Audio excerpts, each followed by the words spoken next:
difference between the 170 and 155 version of you?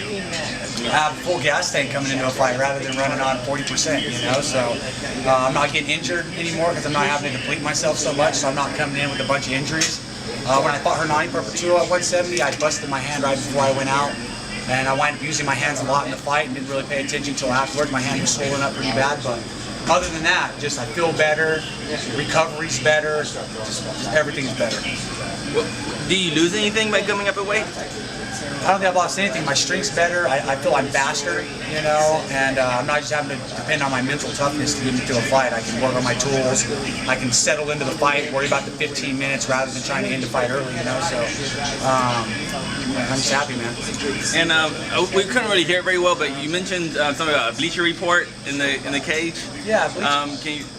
I get any more detail? These writers, you know, the media, they want us fighters to get better in every fight, but Bleacher Report, these guys, they're not getting better in what they write. You know, they say I'm one-dimensional, I'm a striker, and this and that. Get better at what you do. You know what I mean?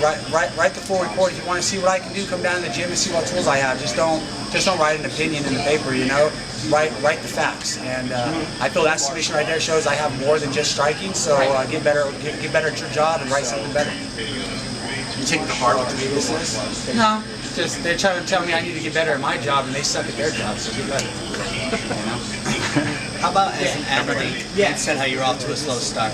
Yeah. How do you mentally change that? Like if you're running slow, you have to make a mental change to all of a sudden pick it up. How did you know I need to pick it up, and how did you do that? I got my coach yelling at me, Tom's yelling at me, and I just have to take a couple deep breaths and change the momentum, change the angle, the footwork a little bit, and just mix it up.